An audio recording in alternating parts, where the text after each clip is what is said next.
Hello and all very welcome to H645, and we are recording now on this very lovely setting on Hising Island, a bit west of Gothenburg, and it's what can you say, dramatic day. It is turning between a little bit sunshine, a little bit clear, and now we have rainy clouds above us. And it's a marvel to be here today in this very nice setting that Kalle found for me, because you can see all over the place we have ferns, and ferns are one of the things we thought very important for the lecture series, because they show us that the scale is repeating itself on each and every level of the fern. The pattern is iterated, and it doesn't matter on what level you are, it will be the same. And that is almost what I want to talk to you about today, and that's the interpenetration or the interpenetrative character of space, time and knowledge. As you saw in the photo here with the Klein bottle, it is penetrating itself. The outside becomes the inside, and this is the actual character of space, not the central perspective that we always think, but this is what space is. It's going into itself, and it's constantly expanding. It seems that there is no limit to space, whereas in the regular model in the central perspective, it's all limits. It's narrowing, it's crowded, there's no space to be, no space to think, no space to put balance, coordination. But the actual space is the Klein bottle. That's a trait of space, is just to think that it's penetrating itself, and it's giving more and more space all the time. And this is a very important point. So we had to relocate a little bit here. We're back in the car because it started to rain, and now I see the rain is already terminated. But better safe than sorry. This special character of space to penetrate itself, it's the amazing difference that Rappaport constantly points out. And this is quite a different piece of space than the one we are used to. It differs in that matter that space is not limited. There's no limitation in actual space. And whereas there is no limitation in actual space, that goes to say that there is no limitation in time. Because we take time from the model of space, or the gestalt of space. And the Klein bottle being the more fundamental, where all space is stemming from, having no limits, being in unlimited as it is, while actually demonstrating the most significant character about space, and that being that it doesn't have a limit. That means that also time is unlimited. And as you see here, when space goes into itself, it creates constantly more space. Actually, the surface of the Klein bottle is not terminable. It never ends.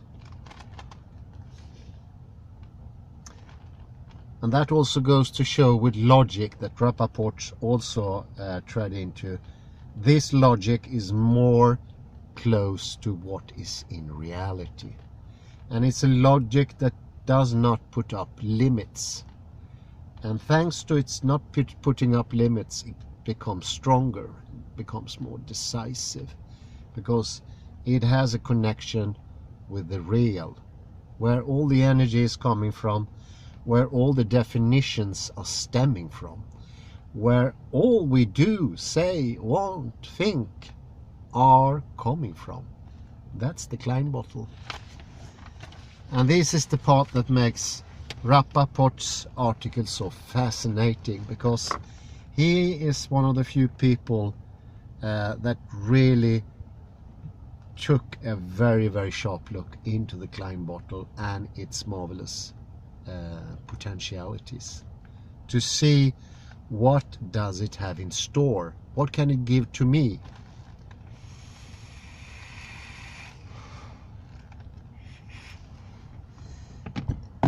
Whereas in the old space, the central perspective, I think that's the most typical trait there is limits. It's capacity to limit things, limitation, narrowing, making smaller, making more crowded, making things more or less unintelligible, making knowledge distance. It's the cause that some people seem to be speaking almost like they're not in this world, like Descartes when he said that, how do I know that I exist? Which is not a real question, I'd say. It's a completely weird question. It's like he was not having a body at all, because you will never ever put that question if you are in the world. And so did Hilary Putnam, and so did John Searle, when they came about expanding the idea of brain in the vat. That's also similar. It's then you have the central perspective, and then you're cutting off your ties to reality. And reality is where all the good stuff are. That's where you have unlimited space. But you also have unlimited time. And that means that in every instance of time, more time can be gotten. And last lecture, 644, I mentioned William Blake, and that maybe he would have been helped by realizing the Klein bottle. And he had a couple of nice sayings that still pointed to the logic of the Klein bottle. And one was, in a grain of sand the whole world. And when I look into an instant, I can see the whole of eternity.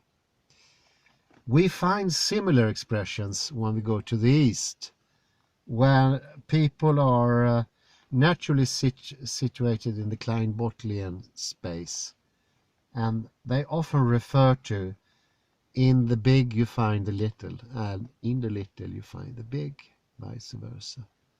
And that goes also for time. The description of time in the Vedic literature is this interpenetration of time. That time goes to itself and opens up more and more and more.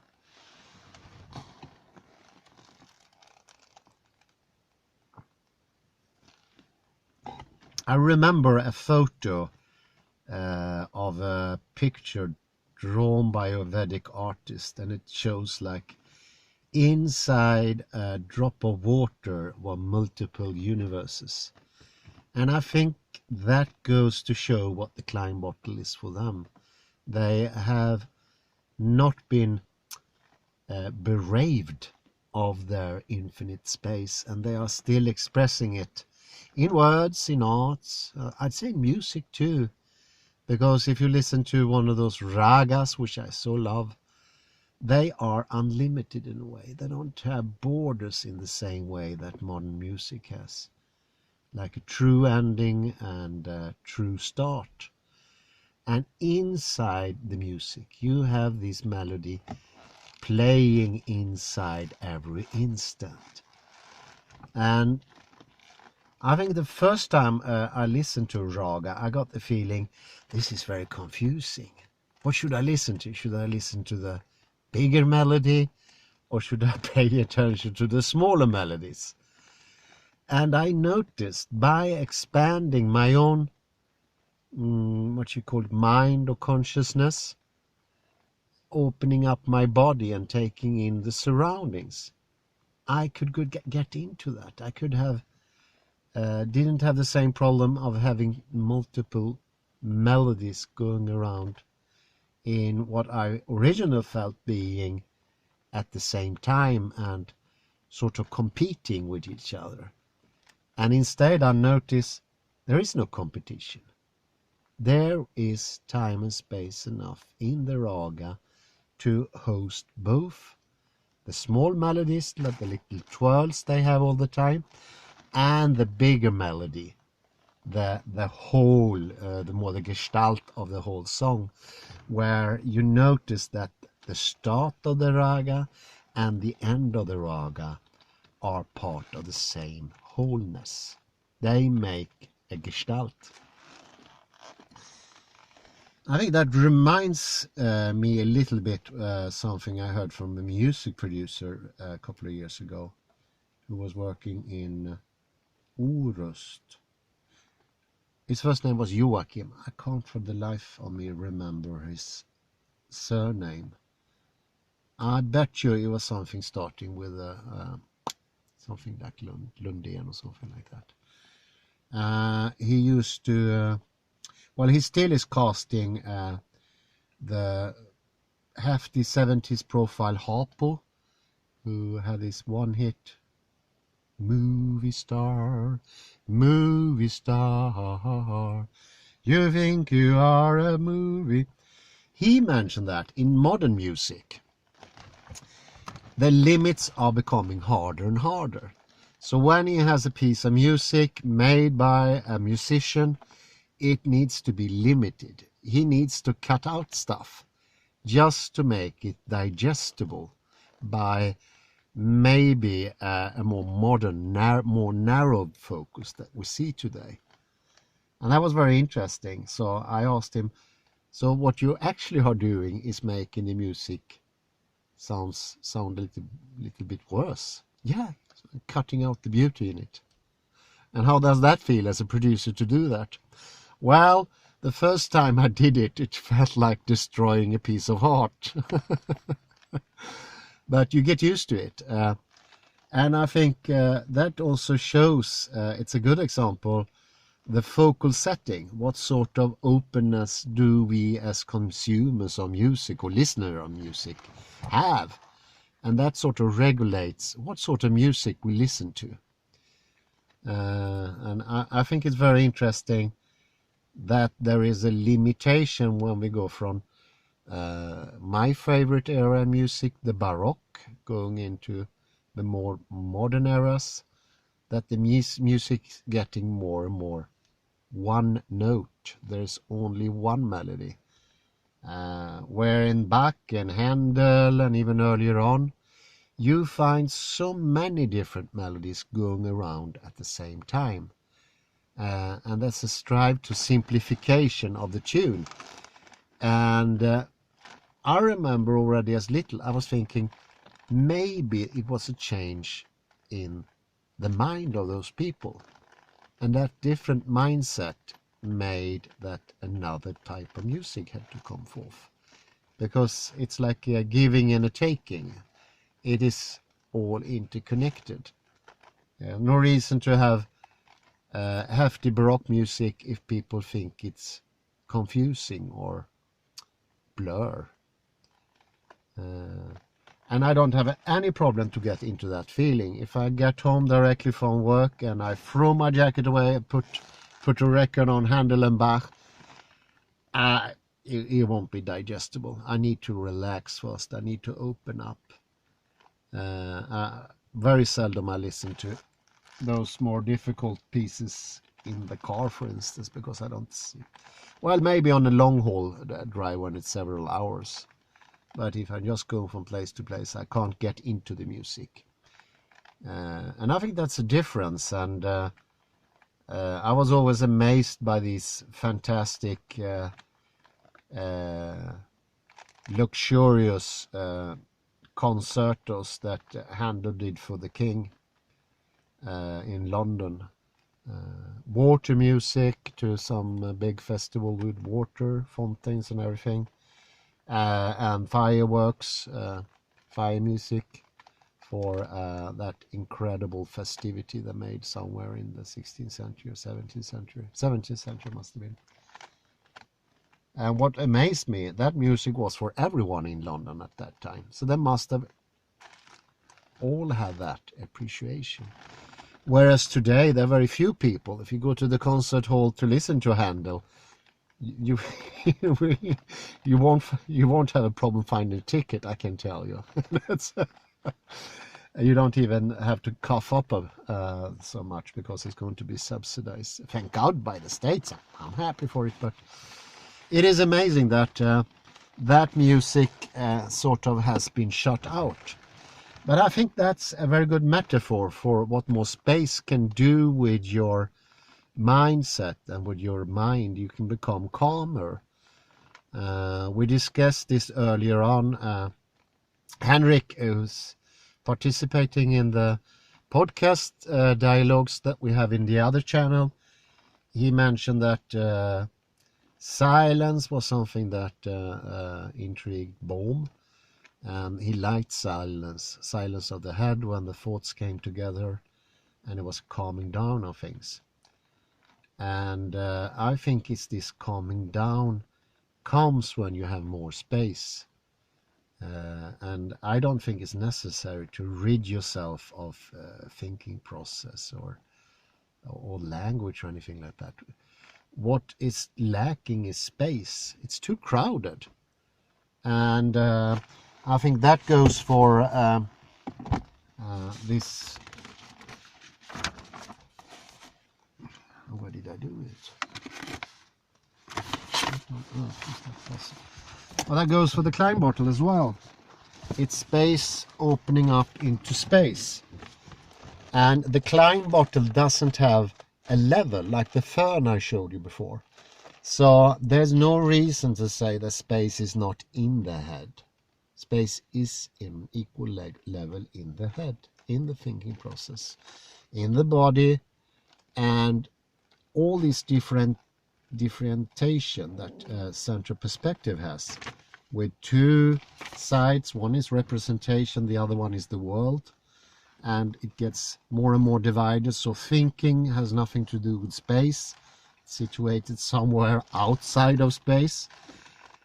Kleinbartel, in a simple way, shows it doesn't have to be that way.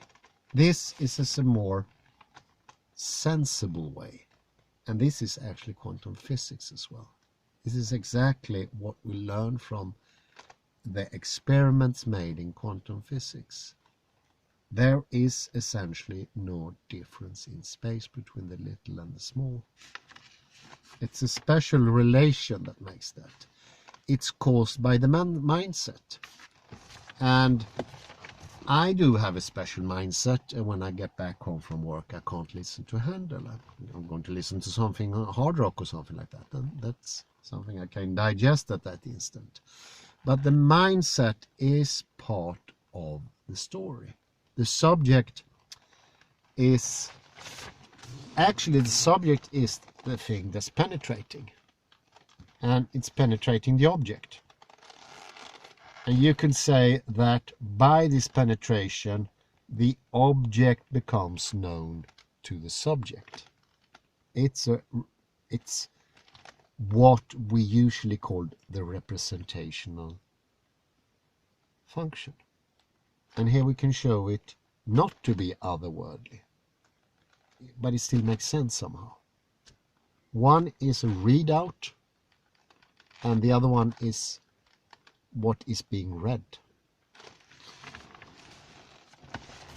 And for me, that picture, the Klein bottle, was great liberation, because all of a sudden I needed that picture, I needed that imagery, I needed that gestalt to open up the idea that space was not the central perspective. Especially for me as an artist, that's especially odd, because I love the central perspective, but I didn't think it was an alternative to it. I thought that was reality somehow.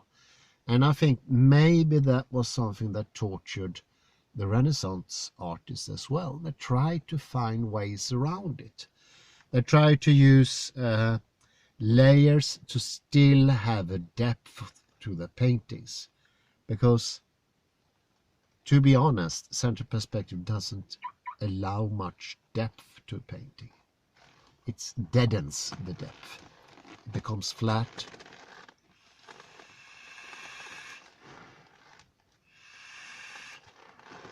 So there is, in Renaissance painting after Brunelleschi, a tendency to make a hologram of the whole world.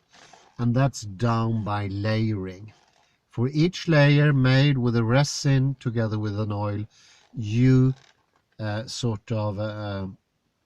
put in the pigments to be in a hologram situation, a transparent part of liquid. So you can get one sense of hologrammatic sense to it, because it does change. And whether you're looking from the left, from the right, if you're looking sharply, if you're looking more openly, it will change. And almost, I'd say, not completely, but almost, you get almost this real sensation. But you need to take some time for it. It's a little bit like Handel.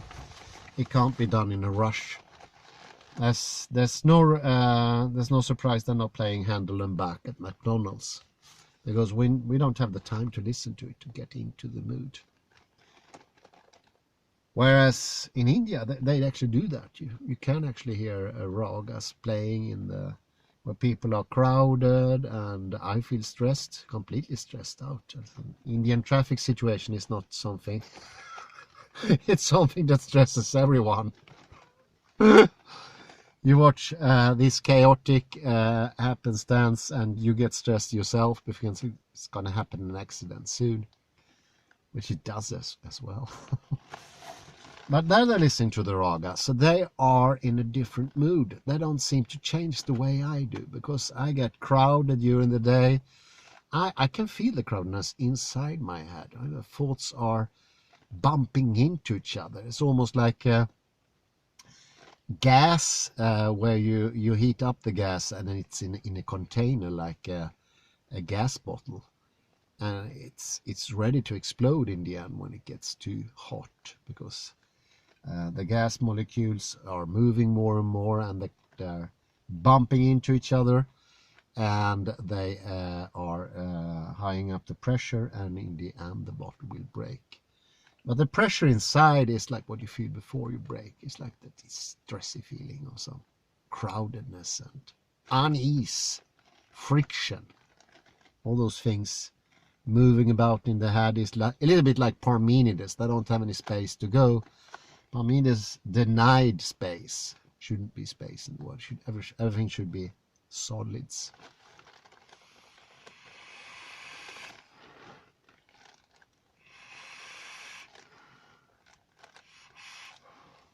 So what this can do actually is to heal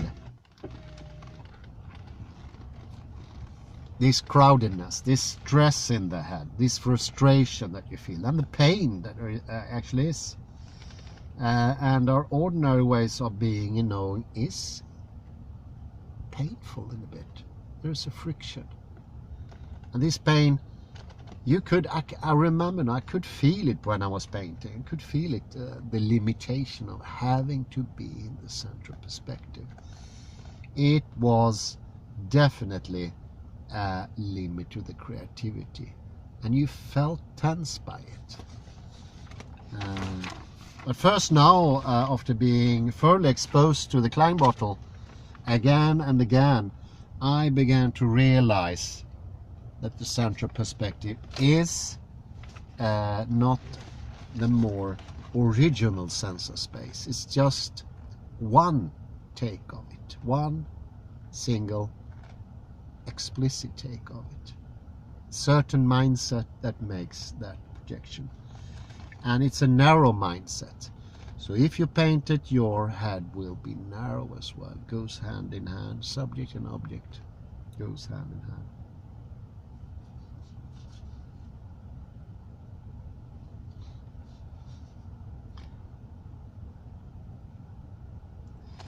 And there's another thing that's quite interesting that I wrote on the whiteboard, and that's the idea that we only perceive the world from the outside somehow.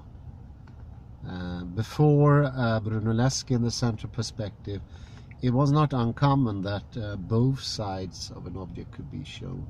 Like if you have something rectangular or cubic, you can see both sides. You can see both sides of the face, where one is usually hidden. And that's very common also if you go to Eastern culture. You can see the inside of the box, so you can see the box. That's also a true representation of what space is, because actually the inside is not hidden. This whole idea that the only thing we can perceive about the world is its surface. Because see here, obviously there is no surface here. There's no unifying surface, because the inside is part of the outside. It goes from the inside and out and becomes the outside. And this means that we are actually able, with the right mindset, to experience also the inside of the objects. And this is something that escalated in modern days. People only see surfaces today. They don't have a concept of the inside of the objects. And what a limitation that is just incredible. The world becomes like those coulisses, the screen boards, the scene boards of a theater. You just see a surface. You don't see anything behind. But whereas in a theater there's nothing behind, in reality we have loads of stuff inside. And we're no longer being able to perceive that. That's gone. With that mindset, it's just surfaces. And there's a lot of examples, for instance, from Hopi Indian language, where they also describe the inside, or have verbs that do look into the inside. And I'm quite certain that used to be the case also in the Odyssey and the time of the Iliad, because there's so many descriptions looking inside of something. They were not still completely caught in this idea of inside, outside, and that being some sort of division. That division comes from a certain mindset. You need to put your mind to see that. And you need to be in this crowded sense. It doesn't have to be overly crowded, because already the Renaissance people more or less started with this, and I can't really imagine them to be very stressed. But it started there and got progressively worse. Oh, that was ages ago. I remember one sort of experimentation. I don't remember who did it in which circumstance it was. But it was from science of cognition. And what they showed was that the more elevated you are, the more pressed you think you are, the less you see of the depth in reality. And now we're just talking like the depth in a room. That depth disappears as well. There's no sense of depth anymore. You see the room almost like it was a photo without this deepening value. And that, I think that show that when we go to a more stressful period, people living in cities, they often saw much less depth when people are living in the countryside. And they also took in people from cultures like the third world, people who were working with, I think it was people from Africa somewhere who was working on the fields. And they had even a greater depth perception. And I think that's telling. When we had this crowdedness, the depths disappear, the depth. It becomes just surfaces, just like in the central perspective. And in the end you end up with a photo. And I think that was the reaction from the Impressionists. They want to put the whole side in, and also a reaction from Picasso, who painted faces where you could see both sides at the same time. I think that could actually be a sort of reaction coming from that.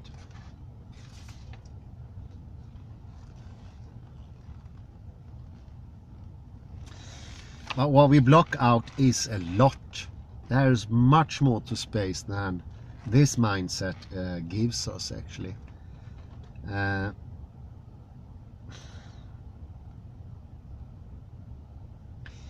there's another aspect that I think helped progress this viewpoint, and that's something you could call technological knowledge. Once more, I have a book here written by the Tibetan philosopher Tartang Tulku. It's called Love of Knowledge, and here on the side of the book you have his name. And he writes, it's a quote from his book on page 33, and this is also what Heidegger writes about technology.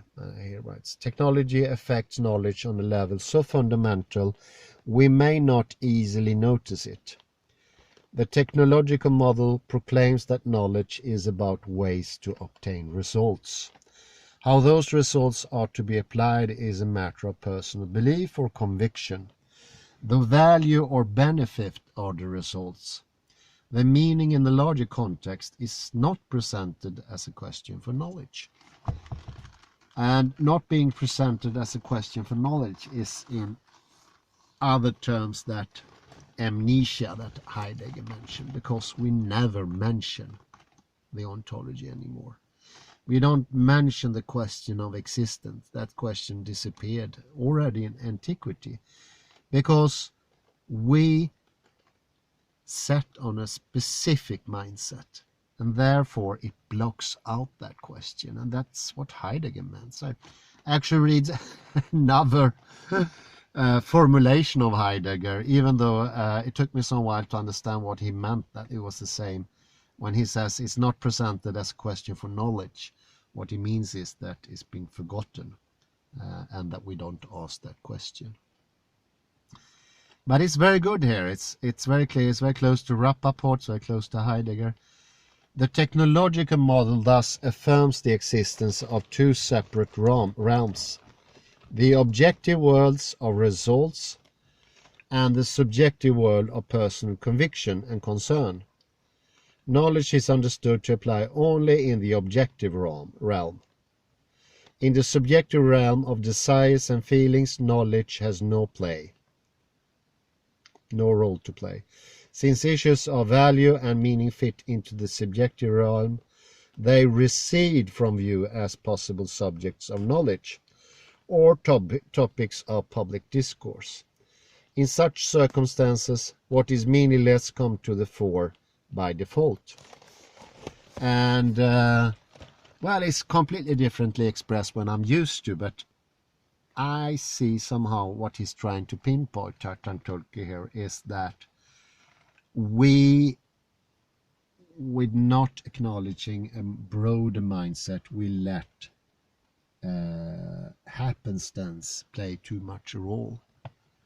We don't let our knowledge be informed by space, because having a limited model that erases space, that was the intention I mentioned the other day. It's made by intention to erase knowledge, or as Rappaport would have called it, erase differences.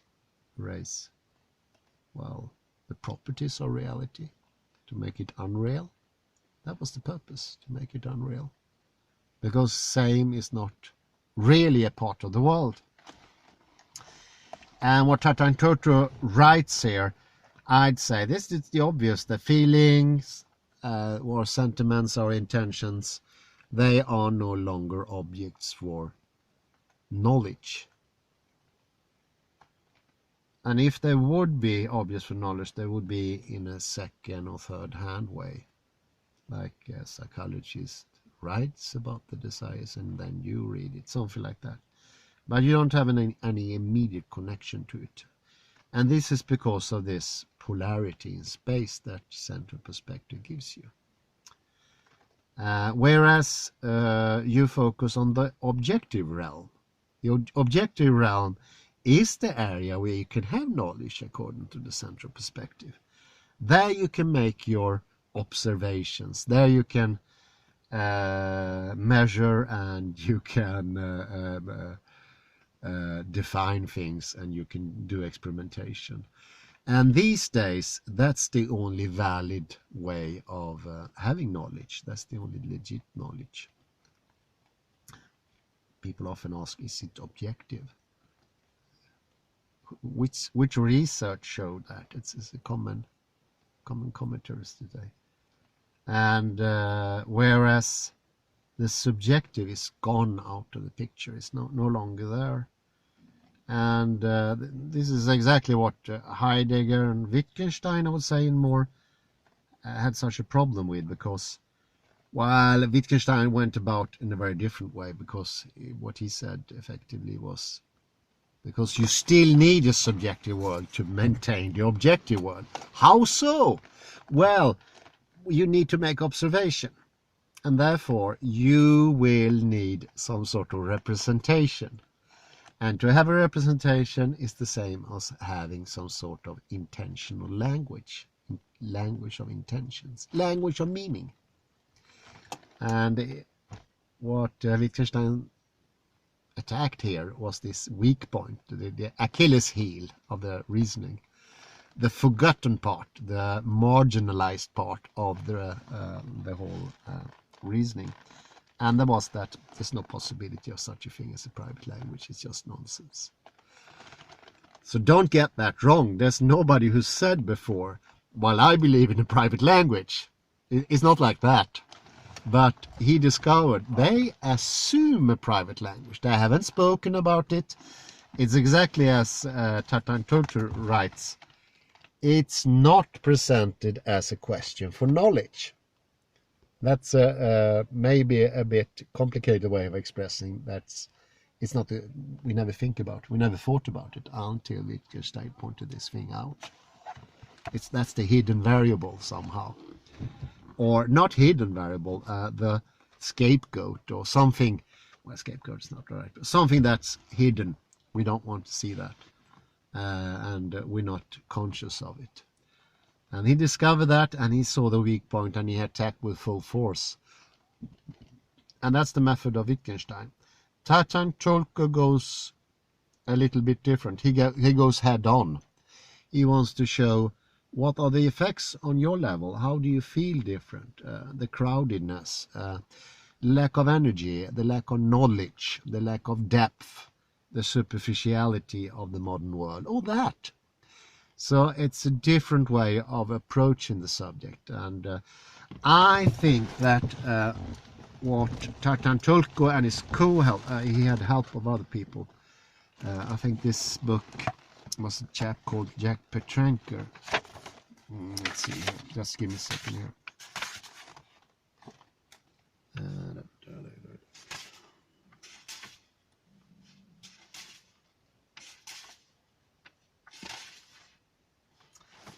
No, actually I don't know who helped him in this very book, but he had helpers. What they want to do here, I think that project idea was, and do allow me to criticize a bit here, I don't mean any harm to Tartan Turtur and his co-workers. They wanted to make the whole thing more accessible somehow to the general public, so they didn't want to go this roundabout route as Wittgenstein or Heidegger, for all that matter, went. So they want to present it as it is. But I'd say that doesn't necessarily mean it's easy to understand, because what they are demanding of the person is that it already has a very good intuition what is real and what is not real. Is that they're not thinking are normal people who are actually quite lost already. Speaking of me myself, I was lost in translation. Well, I mean analytical philosophy. And I did look at this book many years ago, and because the lack of intuition, it doesn't say anything.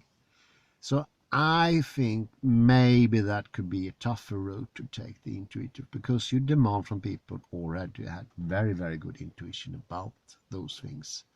Whereas when you come to Wittgenstein, when he lies his argument for the private language, nobody can say there is a private language. That's pretty strong.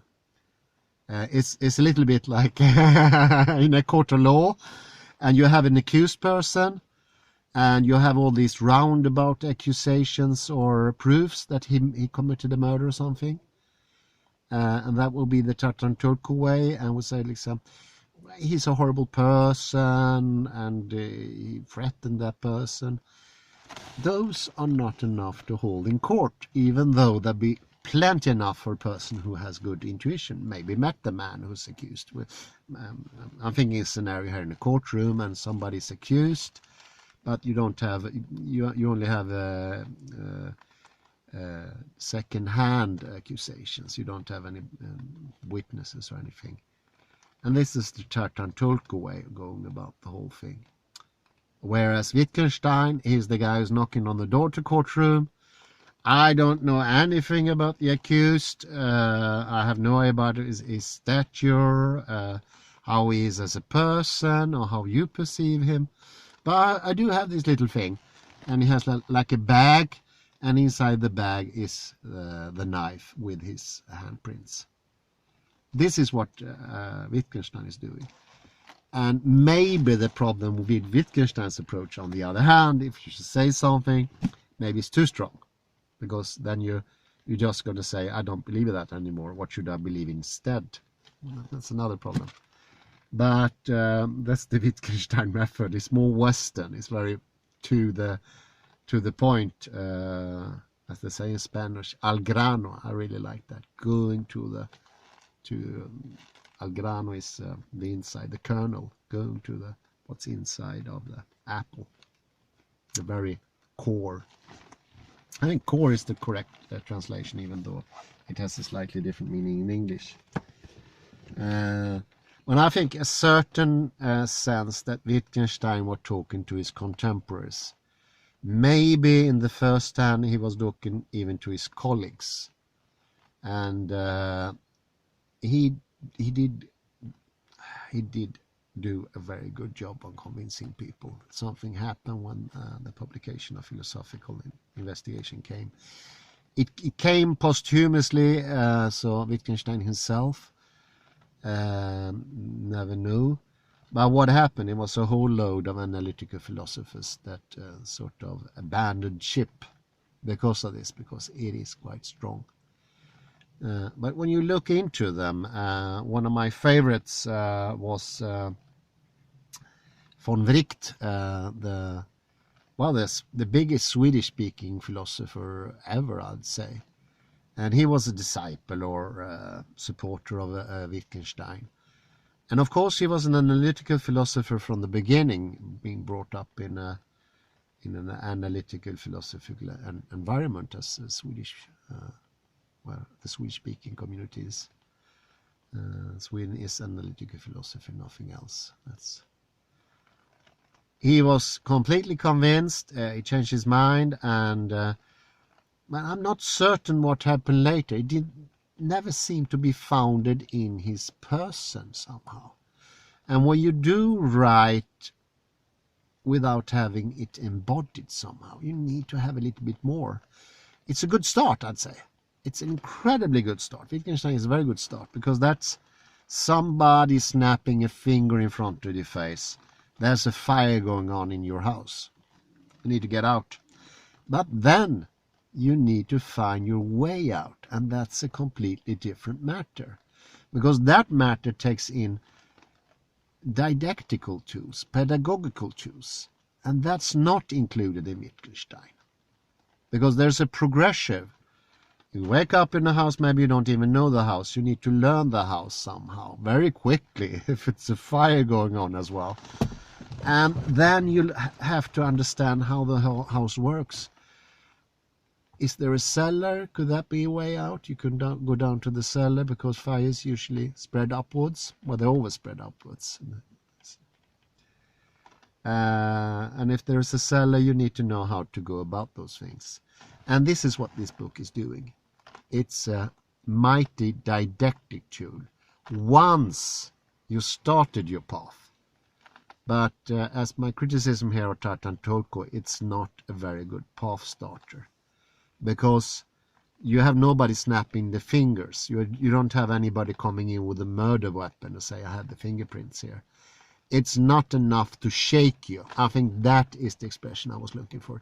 It's not enough to shake your butts and get your ass out of the house because it's on fire. And the central perspective is on fire. You need to get out now because you're going to get broken somehow. Either you're going to break your mind, or you're going to break your knowledge base, or you're going to break your body, which happened to a friend of mine. He got a sciatic so painful, he's probably going to be handicapped for the rest of his life. You need to wake up now. This is what Wittgenstein does. And I don't see the same thing here. But once you started, it feels like Tartan Tolko, he's coming from a special tradition. I did my research here. I haven't checked into it before. It goes to show I haven't been that interested before. And he is of a tradition called Dzogchen, and that's a sort of an intellectual tradition in Tibet that predates all the religions that came later. That's quite interesting in itself. And it is very similar to Heidegger and Wittgenstein, the working process, because they look at, does this make sense? Well, you say yes in the beginning, and then they try again. Does this really make sense? And you get more and more descriptions, and in the end you start thinking. You start using the little grey ones. I refer to brain cells. Not making the Danish referral, because the little grey ones in Danish means something completely different. That actually means the opposite of brain cells. What could that be, Kalle? The little grey ones in Danish, the små grå. Clay? No. No, the little grey ones is, weirdly, I don't know what that came about. It's actually schnapps. Mm-hmm. Ah, yes, I mentioned that. The enemy of brain power. What we do when we feel frustrated, disharmonious, we take a couple of schnapps. I think it's Danish humor somewhere. But I think this is better than schnapps, because this is a very safe way of going about things once you feel enough motivated, because you need a motivation. These things won't happen just because you're interested. I don't think so, because it's I wouldn't say it's tedious work, but it's tough work still. Very interesting once you know it. It makes you incredibly happy. But before you really get the grip of it, because this method is in a way cumbersome, because they want to wake up a new part of your head. They want to point to something you never thought about before. That was the purpose of Wittgenstein. He did a good job.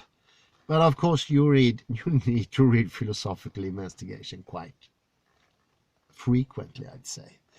And you need to read it in different modes of mind. You need to, in a way, you need to read it. I think the first time you read, you need to read quite sharply, like focused. But when you get back to it, you need to be more relaxed, not paying too much attention to it, because that would be like counterproductive. So what you read, I can so much recommend philosophical investigations, but first time you read it sharply, like there is a ordinary philosophy book, like you're going to learn James Locke or something like that. But the second time you read it, do it in a more relaxed manner. Do it by all means sitting in the sun somewhere in warm with a parasol drink in your hand. Not the grey ones, not the Danish grey ones, that'd be too much, but a little sip of something and relax. Because you need to relax to get that last embodiment into and then all of a sudden the more difficult parts of Wittgenstein will be clear, because it's more of an embodiment. But some of them are more popular than the others. I say private language is my favorite, but also the idea with the language game. And he's returning to it in a fashion that is intentionally non-linear.